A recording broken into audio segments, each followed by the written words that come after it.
Hello, everyone. It's Andrea Donaldson here. I am coming on because I can't join you on a Tuesday night for Rise and Shine or the training that Deb's doing, but I really want to encourage you to be part of that. I'm just going to put a little bit of oil on, some Awaken. It's Sunday afternoon and I've been spending some time just reading my Bible, and I'm pretty chilled out, so I'll just wake myself up with some oils.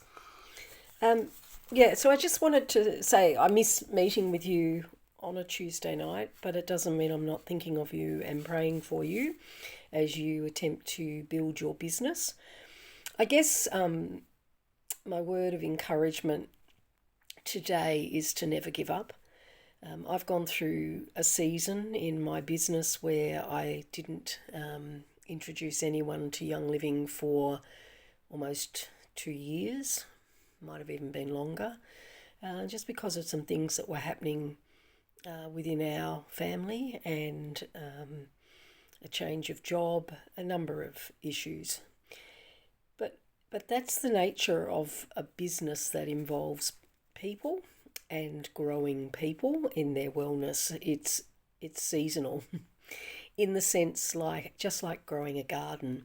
There are times when the soil needs to be fallow as we dig it over and dig deeper, but it doesn't mean that you stop believing in the product, using the product yourself, growing the stories that you have to be able to tell people, researching yourself about how the oils have been useful for others, and tucking that away in a systematic way so that when someone comes to you with an issue, you can refer them to a story.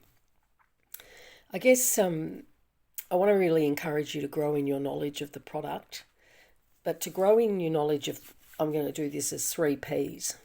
So the first is the product, and you've heard it said before, become a product of the product. But what does that mean? It means that you look to your range of products when you might have a health issue or something that you want to do. Is there an oil for that? Is there a supplement for that? Is there a personal care product that could replace that in your own life? Because you can't recommend what you haven't tried. You're not a person of integrity if you're not using the product to be able to recommend it to other people. You also need to grow. So that's the first P, product. The second P is people. You need to grow in your knowledge of people. And really helpful thing for me was to do First Steps to Success with Danny Johnson, and to, I guess, revisit some personality types in a different way. So she describes 4 personality types. They line up with anything that you might have heard from Tim LaHaye or Florence Littauer. They just have different names, and these are gems. And I like the concept of gems because a sapphire sounds a whole lot more pleasant and bright and cheerful than a sanguine. Just different terminology, and they line up to be the same. But the idea of a gem is that we each shine in our own way.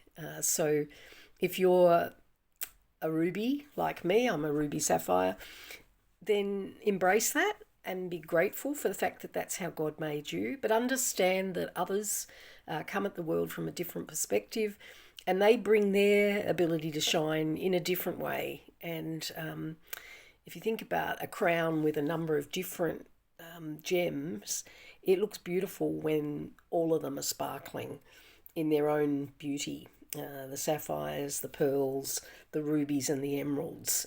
It's a glorious thing. So yeah, grow in your knowledge of people, and learn to listen.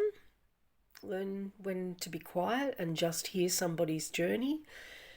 I've learned over the last probably 6 to 12 months to sit quietly and pray over people when they share perhaps a burden or a health concern, and not rush in with advice, but to contemplate that and then go back to them a few days later and say, I've been thinking and praying about your situation, And I feel that this may be something you could try. I'd like to perhaps give you a little sample or encourage you to try this particular oil or this particular supplement. And the third P is grow in your knowledge of the provider. And I mean the Lord by that. He is our provider. He provides wisdom to get to the heart of the matter. Because sometimes when people come to you with a health concern, there's something deeper that needs to be uncovered. And just applying an oil isn't necessarily going to change that situation. If there's something that they're doing in their lifestyle, and I know that's been true for me, Ningxia Red's been a fantastic product for me, but if I eat sugar, I undo all of its benefits. So we need the wisdom from the Lord to see what people's true needs are. Sometimes their need is actually for an income, and we do them a disservice if we don't share the business opportunity that sits with Young Living. So go to the provider, ask him for wisdom, but also ask him for growth in your business. Ask him to bring people who are hungry, to bring people who want to lead, who want to grow a business, and he delights to delight his people. And so going back to that analogy of a gardener, have a servant attitude towards the people that God will bring your way.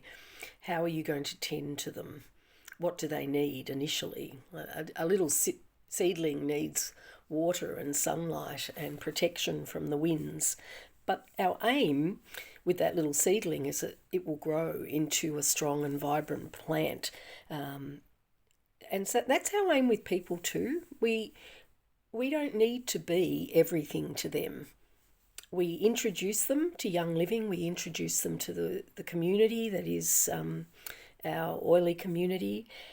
But our aim is for them to be strengthened, to stand independently as a strong plant and produce their own fruit. Now, whether that's fruit in their knowledge of the product, their ability to research and know where to go so they can find the answers, or maybe it is in producing others like them so that they can take advantage of the financial independence that the business opportunity offers. So our role really is to listen to people's needs and find ways to bless them and to lead them to the blessings of the oils. But you don't have to dump the mother load of oil that you've learnt in the last however many years you've been with Young Living on them in the first half hour that you meet them. They will run glassy-eyed from the room and you may never see them again. No. I guess what I'm saying is be gentle. Think about how you were approached. Think about that people let you come at your own pace and ask questions, and just think about how you can bless people with the product range that we have and the business opportunity that we are blessed to be a part of.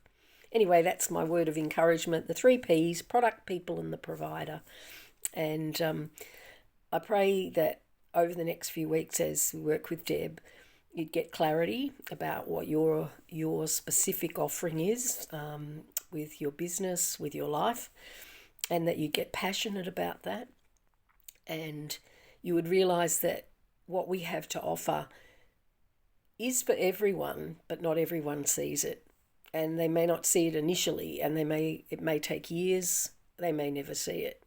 So don't get bent out of shape when people say no. Just bless them and leave things with them and move on. So I hope that's an encouragement to you, and I hope to see you soon. Bye for now.